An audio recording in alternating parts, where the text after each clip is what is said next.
Good afternoon, and thank you for joining us. My name is George Washington, and I have the great honor and grave responsibility of being the General and Commander-in-Chief of our Continental Army. This afternoon, I am joined by my dear friend and the commander of my Light Infantry Division, the Marquis de Lafayette, and my former secretary, Colonel Alexander Hamilton. Just a few months ago, we were in New York, at New Windsor. Our previous year has been filled with disappointments and reversals we had yet to expect. Our circumstances had become very dire, and the want of spirit of our nation and available monies and resources have led me to believe that we had at most 12 months that we might continue this war if alterations do not occur. Something had to be done to change our circumstances. One of those disappointments was in the Carolinas. We lost Charleston. My Southern command seemed on the verge of complete annihilation. I ordered the Marquis de Lafayette southward, that he might raise troops in Virginia and then join General Greene in Carolina. But the unexpected invasion of Virginia by the traitor caused me to alter the Marquis's orders. Indeed, Mon Général, you dispatched me to take command of the newly formed Light Infantry Division. Baron von Steuben, the drill master of Valley Forge, had preceded me and began recruiting for that said division. But my orders would change with the arrival of the turncoat, General Benedict Arnold. He had been sent to Virginia with a task force of nearly 2,500 men in January of 1781, and so my new orders were to try and capture him. Among the other two orders that General Washington gave me were to prevent the enemy, whomever might command, from capturing the vitally needed supplies that were to be found here in what is often referred to as the breadbasket of North America.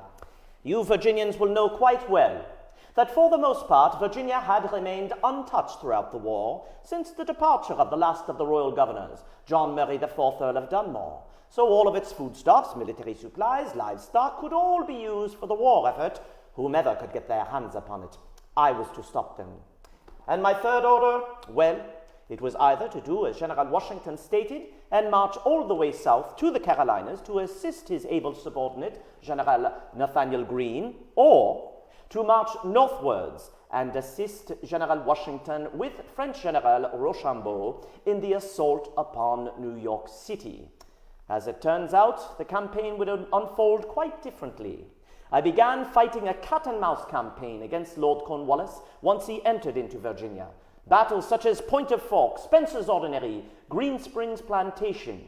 But it would be by the third week of August that I would receive the dispatch that I had longed for from General Washington, informing me of his next move. Marquis de Lafayette mentioned my intention of taking New York. New York fell back in '76. And I have long been of the opinion that for us to win this war, we must retake that place. And I received word that the Admiral Comte de Grasse, in command of the French squadron that were defending the West Indies, intended to avoid the hurricanes by moving northward to the continent. It was my dearest hope that he might join us, and that with General Rochambeau and Admiral Comte de Grasse, that we might finally capture New York. General Rochambeau had another idea. He recognized that Lord Cornwallis had put himself in a very dangerous circumstance by having secured and fortified the town of York on the York River in Virginia, an exposed position. He argued that instead of trying to take New York, where we were outnumbered and outgunned, that we should attempt to take Lord Cornwallis. I was doubtful that would cause an end to the war. In the end, I instructed him to write to the Admiral and to leave the decision to him. His decision was he would come to the Chesapeake. And so we marched down our coast here to Virginia by way of Williamsburg and then onward to York. And we begun to besiege Cornwallis. A siege can be a very difficult and long-lasting circumstance. The attempt is to starve your enemy. And we had all the advantages in that matter, but the longer the battle continued, the longer the siege would last, the greater the difficulties, both to our side and to theirs. The more blood that would be lost, and the more possibility that Providence might intervene against us. So we took action to begin to end that circumstance earlier, and that has proven successful. We have captured an entire British army. 8,000 soldiers and camp followers have surrendered themselves. This is a glorious day with a great victory behind us. And it is with that in mind that it was my dearest hope that the three of us might make ourselves available to answer what questions or concerns you may have regarding our operations against York, or the great victory that has been delivered unto us. So please, if you would, let us know your questions. Gentlemen, thank you so much for joining us today, and congratulations on your great victory at Yorktown. I know that the citizens of Williamsburg are celebrating. We have many friends from all over the country and the world who have joined us today to hear you speak and ask you more questions about the siege at York. But before we get to their questions, I thought that we would begin by asking General Washington why you felt that the key to victory was New York. New York is an important harbor, and the greatest advantage that our enemy have against us is the strength of their navy. Through most of this war, they have greatly outnumbered us in that matter and have had the complete naval superiority. I think it important to mention that because of Admiral de Grasse's presence here, we are in an exception of that matter. At present, the French temporarily have naval superiority. That's the advantage we have had here at York. But by having this naval authority, holding such a strong port, it makes it very difficult for us to see them removed, and it gives them a very powerful and very strong line of command and control for all of their forces across North America. Thank you, sir. General Lafayette, if you don't mind, we were all wondering if you could speak to the French involvement in this war, and specifically as far as what has just occurred, the Battle of the Capes. Absolutely, madame. Indeed, the French involvement in this war cannot be understated. Indeed, it is so very important that France became involved in this war. When you, the Americans, began dispatching representatives to Paris and Versailles to try to solicit the French help, I dare say it was one man that was most responsible for creating the Treaty of Alliance of February of 1778, and that is Monsieur Benjamin Franklin. A fascinating man, for he entered the court at Versailles, where Louis XVI ruled, but fashion was king. And what does he wear upon his person?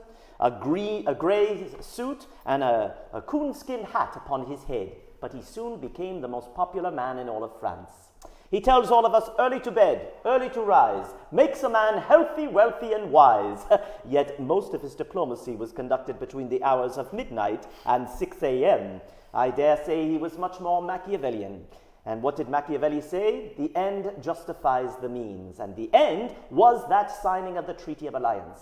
France would be the first nation to recognize the United States of America as its own free and independent nation. And at the same time, she declared war upon England. So it went from a rebellion, a revolt, a civil war of sorts, to a world war. Now England would be forced to defend all of her vast land holdings, which of course she has many, in India, Africa, the West Indies, Europe itself, and at the same time try and put down this rebellion here in North America. A difficult task for any nation. So England's resources were pulled far and wide.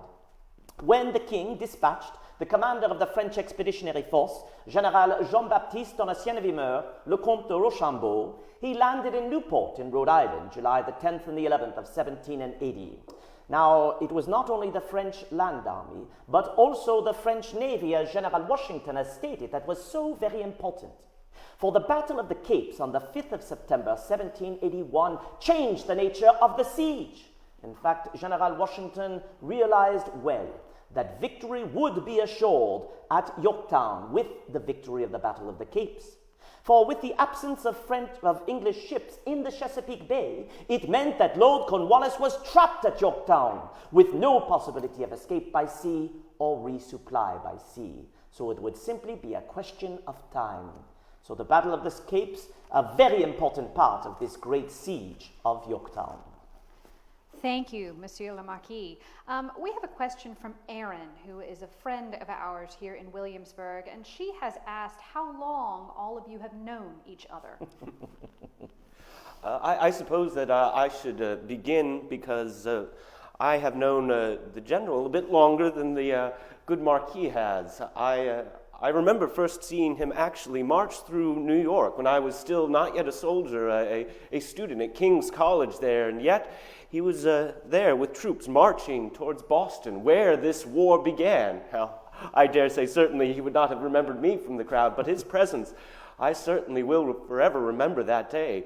However, I should say I do believe you were made more aware of me sometime involved with the campaign there in New York, where we saw either the loss of Harlem Heights or something of that nature, or certainly it were my artillery. I was a captain at the time at the Battle of Trenton that disallowed the escape of a great many of those Hessians. It was shortly thereafter that I was asked by General Washington to attend him. He was not the first general that requested my presence as an aide-de-camp, but I refused. Two others. I thought it foolish to refuse a third time, certainly to refuse the general of the entire Continental Army would be foolish and headstrong. Certainly not the last or first foolish or headstrong thing I would do, but thankfully upon that day I had enough sense to join with him. Indeed, and I had the pleasure of meeting both of these gentlemen on the very same evening. It was Philadelphia City Tavern, the last day of July, 1777. I had just come to America in June of 77, made my way to meet with your Congress, was granted the command of Major General, and I came to visit with General Washington. Oh, how I recall that moment, for I knew exactly who he was. Before we had even met one another, simply by the way in which he carried himself. For to me, mon général, you were an aristocrat without the name, a nobleman without the title, and I came forth and introduced myself, and what a joy it has been ever since I was able to join your military family and begin learning quite a bit from you. I personally suffer a deficiency of education, and it has been my custom ever since I was colonel, when France was our enemy and England our friend, to surround myself by better educated counselors, particularly excellent young penmen. And that is what has brought Colonel Hamilton to my attention and why I gave him the position of secretary. As to Gilbert, when he first arrived, I had no idea what to do with him. Congress had made him a major general. And what were you, 19? Indeed, mon général. They gave him no command, just a rank. I needed men. I had no idea what to do with this young boy. In the end, I made him an aide-de-camp, which he could easily have taken offense at. Aide-de-camps are usually no more than majors or colonels, and here I give the position to a major general. But he never took offense by it. That impressed me. But what impressed me more, when I first gave him a tour of our fortifications, and I asked him a question, I don't remember what the question was, regarding the placement of some of our guns. And he looked at me and said, I have not come here to teach you, but rather that I might learn. Very few of our foreign officers who have joined our cause have ever stated they weren't here to teach me. Thank you for that answer, gentlemen. Lauren has asked if you could describe the storming of redoubts 9 and 10. Oh, yes, a significant part of that battle in which you covered yourself with glory, Alexander. What I sought for some time. I may speak to the storming of it in and of itself, for I had command of taking the 10th redoubt. As to the importance of those redoubts, certainly the generals at my side here could speak to a greater detail, but as for the storming itself, I had already received orders on the 14th of October.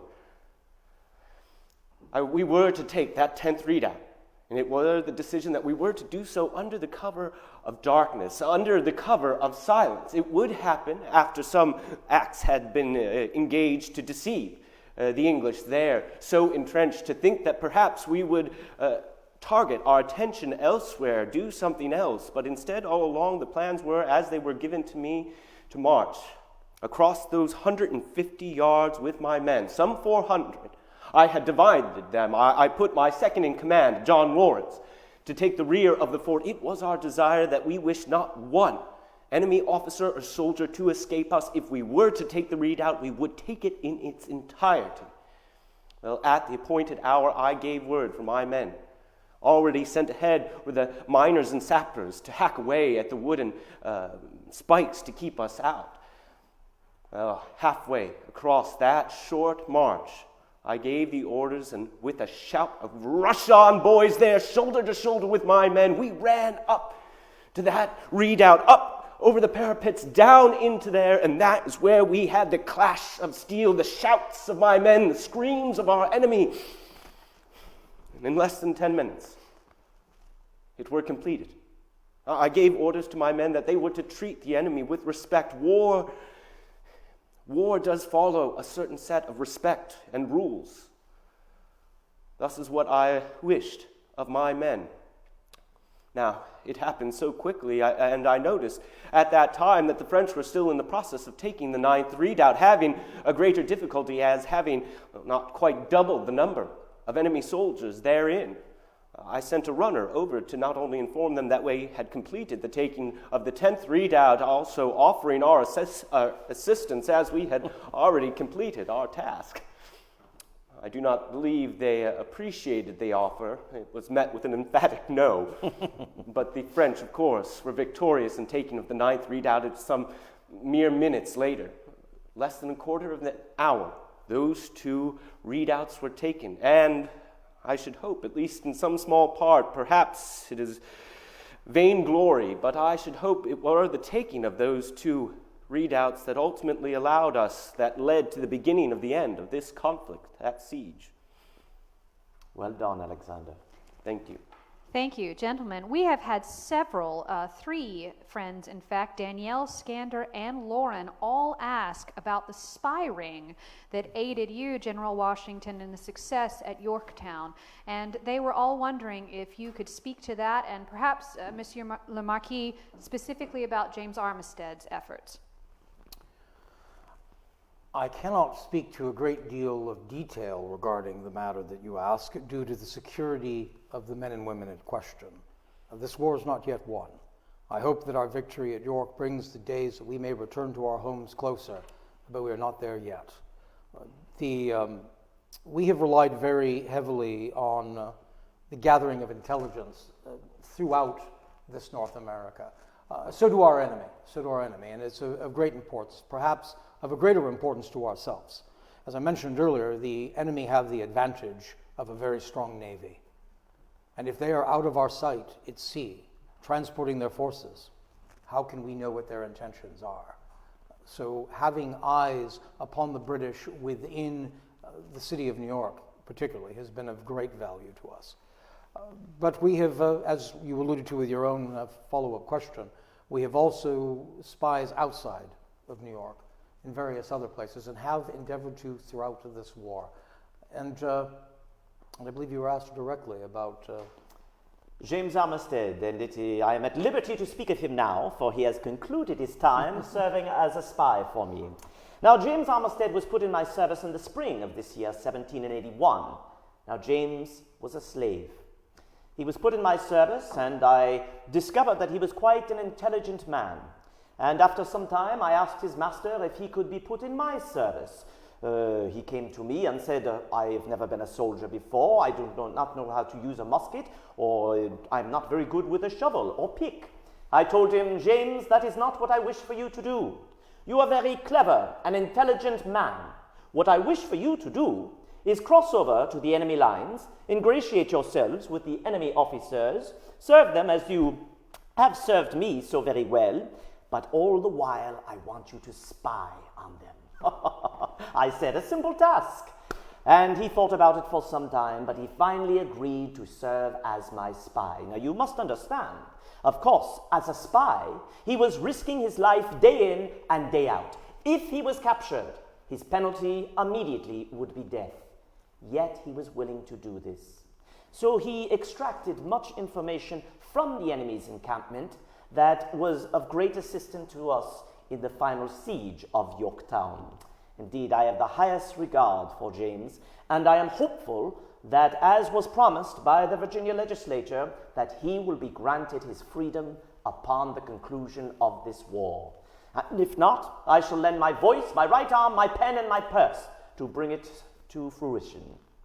I think it worthy of mentioning that in the beginning of this war, back in 75, our mad, late, disaffected governor of Virginia, Lord Dunmore, raised the standard against our cause and put forth a proclamation where he declared that any of our people, our slaves, if they ran from us and joined with him, they would be given freedom, which is one of the reasons why this ruse was so beneficial.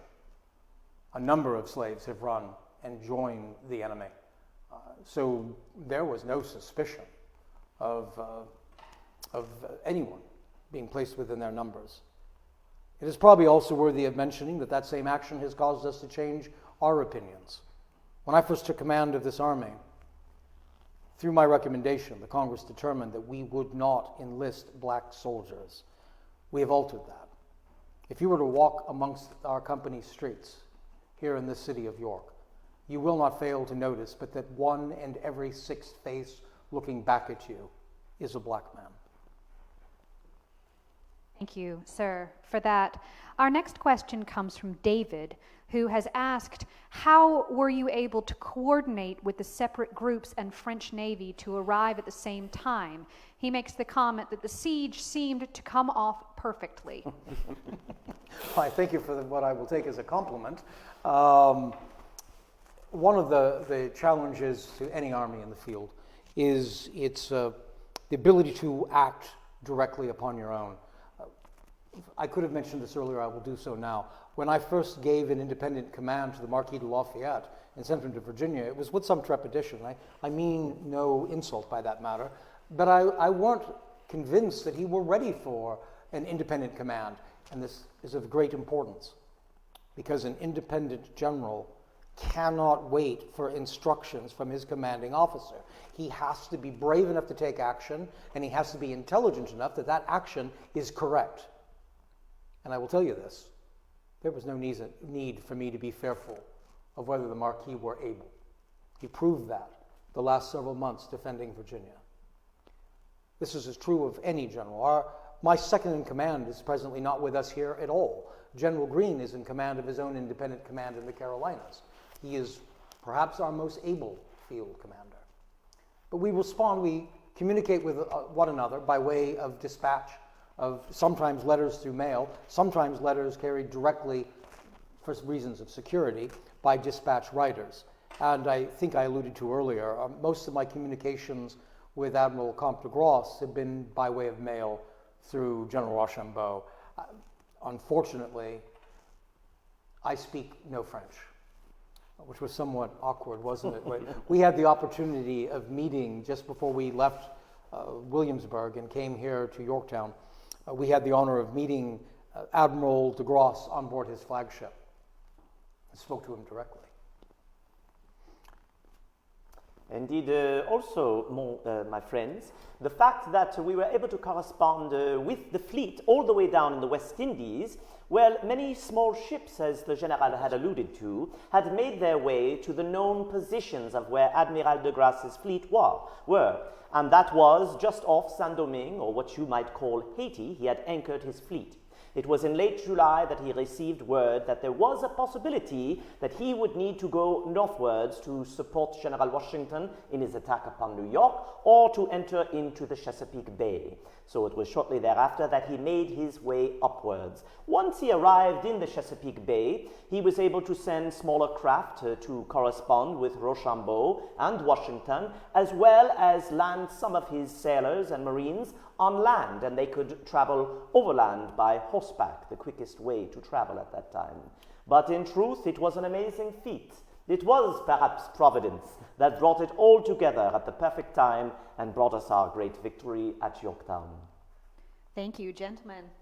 Our next question comes from our good friend Robert, and he has asked, how did Cornwallis's attempted sortie affect the siege? The attempted sortie affect the siege. Perhaps he could be referring to two different occasions. Now, after Alexander covered himself with glory at the taking of Redoubt 10 and the French took Redoubt 9, the very next day the English formed an attack battalion and stormed into Redoubt 10 and actually took it back. But for a short time, and I will give credit where credit is due, it would be my brother-in-law, the Vicomte de Noailles, that would form another battalion and storm into that said redoubt, evicting the English never to return again. So that sortie was somewhat of a success for a short period of time, but we were able to remove them from that position. Perhaps Robert is referring to an escape attempt by Cornwallis's army. After the redoubts had fallen, Cornwallis really did not know what to do. So he thought, perhaps I could escape by crossing at the narrowest point in the York River. And that happens to be directly across from Yorktown, a place called Gloucester Point. So under cover of darkness, with the small boats he had at his disposal, he started to board his army to cross. But proving that God is not an Englishman, a great storm rose up and scattered his boats, preventing him from escape. He had no other choice at that moment but terms of surrender. Thank you, sir. I'm sure Robert got more of an answer than he ever anticipated. Our next question comes from Lexi, and she has asked each of you gentlemen, how are your wives? The voice of reason speaks. It is a very valuable question, madam, and I'm glad it has been asked. There are some wives who march with this army that have joined us in the field as camp followers. There are wives such as my own who have remained home when times are dangerous, but have joined us in the winter camps. My wife has been with me through every one of the winter camps and has been with me for half of this war. There are other wives that have remained home, but even that is important to our cause. For all have been asked to put behind them their local pursuits, to step outside their usual compass and to take upon themselves positions and authorities and responsibilities that in happier times could be avoided. These men who fight this war, they hope to return to their homes, their shops, their plantations, their farms, but they cannot do so until peace is restored to our shores. And in the meantime, those responsibilities are taken up by their wives and by their children. There are many who, even as we speak, have husbands, fathers, brothers, and sons in harm's way. But what they have done to support the cause is just as important as those who serve directly in the field. We couldn't continue as long as we have without the support of the nation, including its women. Indeed, Madame, I echo the sentiments of General Washington. My lovely wife, Adrienne, is back in France, and she has been truly supportive of me in all of my endeavors. When I first decided to come to the Americas, she supported me then, and my departure for 2 long years before my return, she continued to support me with letters and prayers and support for all of the endeavors that General Washington and the American people were embarking upon. I am truly blessed to not have only the most beautiful wife in all of the world, but more importantly, the most understanding wife in all of the world.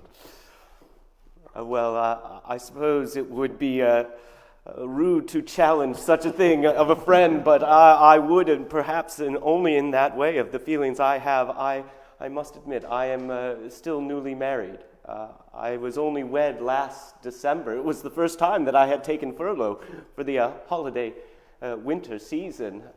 Married in December there, outside of Albany, New York, to my dear Eliza, the happiest day that I know. I must confess my mind is still that of a newlywed in my consideration of her. She gave me a reason beyond myself to live beyond this war.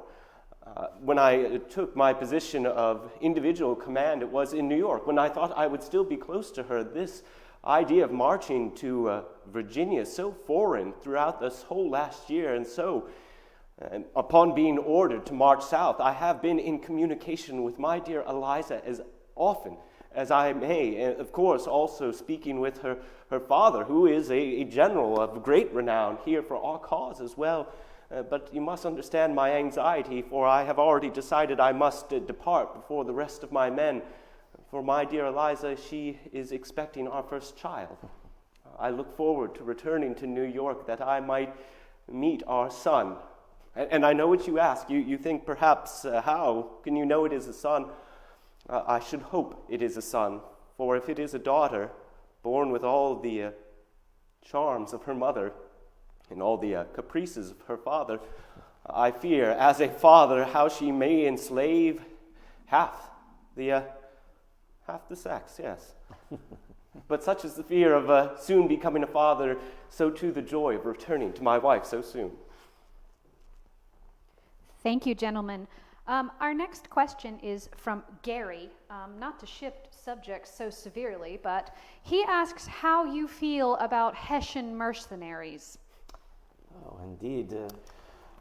It is true, our enemy have been forced to rely upon the purchase of soldiers from a number of the German states, Hesse-Cassel in a large amount. This is an unfortunate circumstance that it was entered into in the first place, but it has provided some advantage as well. These men, they are mere hirelings, and you will find those that fight in defense of their rights and their property and the defense of their families will always fight with greater fervor than those who are mere hirelings. And in fact, we have taken advantage of it. We aren't without our own Germans. We have a great number of Protestant Germans who have moved to our country. And many of these men have joined the cause. These are men who enjoy a good fight.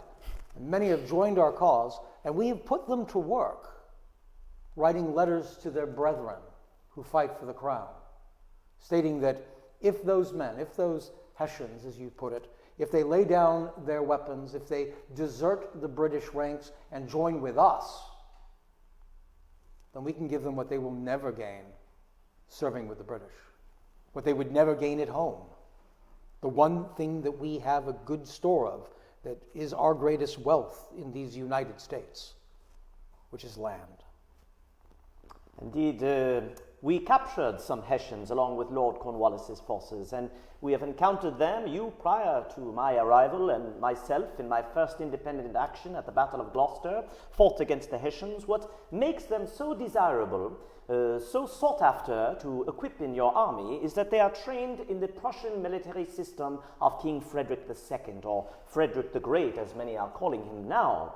And that is considered to be the best military system in all of the world, that all wish to emulate his success upon the battlefield. So when we know that Hessians are on the other side of the field, we must be extra cautious, knowing how well disciplined they are and well schooled in tactics. Thank you for that answer.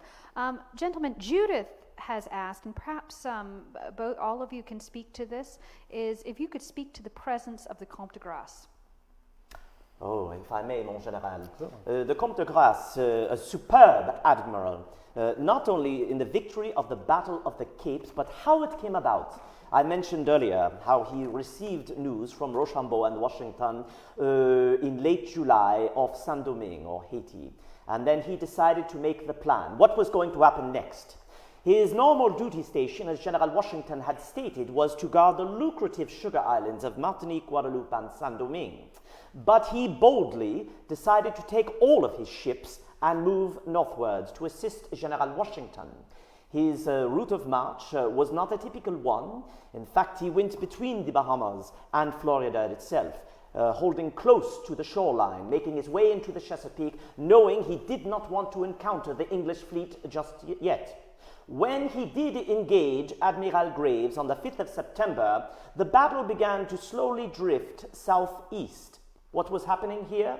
Not only the wind, and he had it in his favor, but he was also drawing the English fleet away from the opening of the Chesapeake Bay, Cape Charles and Cape Henry, the opening to that place. At that moment, the fleet, or squadron rather, of Admiral Barras was coming southwards, transporting the French siege artillery, which was vital in our victory at Yorktown. They were able to slip into the Chesapeake Bay, make their way to support General Washington and Rochambeau, and lead to our victory. So his exploits on the 5th of September and all throughout this campaign should be applauded. You mentioned in the question of the presence of the general, and his literal presence was answered. I don't know if that were meant by the question, so I thought I may speak to his physical presence. This is the largest man I have ever seen in my life. He towered above me. How he could live as a sailor on the cramped environment that is a man of war, I will never understand. And he gave me a nickname that no man has ever called me. What was I will get the pronunciation wrong. Mon petit général. My little general. Thank you, gentlemen. Our next question is from David, and he asks if there are any future plans for the French army to head north or to help attack New York City, or south to help in the Carolinas. At present, we are coming to the end of the year, and we will have to start making our considerations for this year's winter encampments. And the one thing I have learned, both at Valley Forge and later, particularly at our second encampment at Morristown, is the great difficulty of endeavoring to supply a large army in the field all in the same place. It's best if they can be distributed amongst the countryside. Much easier for logistics. And with that in mind, I suspect, and I understand, that fathers living in Williamsburg will be displeased by this notice, but I think that I will leave the French in Williamsburg for this winter, and they may join us in the north come next spring. Thank you, sir. This is our second to last question, unfortunately, as the time has flown, but Coral has asked, how will these liberated colonies engage in diplomacy with England? But it's my hope that once peace restores to our shores, that we might return to those halcyon days of yore, not as they were, never again as children to a parent, but rather as equals, but that we might see us return to friendship and commerce as we enjoyed in the past, but this time not just with our forefathers, not just with our English cousins, but with our new friends in France as well. Thank you for that, sir. Our final question of the day is one that we were hoping all of you would have a chance to answer, perhaps beginning with Colonel Hamilton, is what are you hoping that this victory at Yorktown will bring for the United States? What I hope that this victory might bring for the United States, I have a difficult time answering that. Due to the uncertainty of my time here, I think only of the future of my family. I arrived upon these shores without name, without title, without background to boast of. I arrived to an America at odds, in revolt, not yet violent, but still in great opposition to her mother country. I have never known an America at peace. And yet I must admit I am cautiously optimistic that if this victory might ultimately spell an end of this war, that we cannot be certain that I may have an opportunity to raise my new family here in a new country, young in and of itself. I had not glory to boast of. I had no family of my own upon arrival here, and yet this war has, and despite all of its horrors and difficulties, granted me those two things, some notoriety and a family. It is, as I said earlier, frightening, but I must confess I have a cautious optimism, if not apprehension, as to what it might be to be a free and peaceful American upon these shores. I am very optimistic about this victory at Yorktown. The reason I say that is because this has been the greatest victory in the war. Nearly 8,000 of the enemy's soldiers have been taken. The greatest victory, to be sure. But what we must also remember is that North America is not the only theater of operations. There are battles being fought at present in India, Africa, the West Indies. Gibraltar is being besieged. England is under threat of invasion. So with the loss of so many of His Majesty's soldiers here in North America, how will he replace them? Will he take them from the defense of England? I think not. Will he take them from the lucrative sugar islands in the West Indies like Jamaica? I think not. So perhaps the war will come to a conclusion here in America, and you, the American people, might finally be free and independent. I fear that optimism is not my nature. In fact, our governor, former Governor Thomas Jefferson, has referred to me as gloomy. I am not certain that our victory at York will bring conclusion to this war. The enemy still hold Charleston. They still hold New York. They still hold Savannah. We must continue as long as necessary to see our rights and liberties defended. But I do hope that the opinions of others, that England's circumstances are not that much advanced than ours with resources, that their people grow tired of this war, that they feel this war is for them unwinnable. And now we have this great victory to aid in our cause. I hope that we may see peace restored to our shores, and that we may be allowed to return to our homes and our plantations. I trust that the Director of all things, who has already carried us through numerous dangers and hazards, does not now mean to leave its work undone, and that we shall see the rise of an American empire here on our shores. And it is with that, on behalf of myself and the Marquis de Lafayette and Colonel Hamilton, that I thank you for having joined us this afternoon. God save us all, and God save our United States of America. Programs such as this are made possible by the generosity of our donors. We thank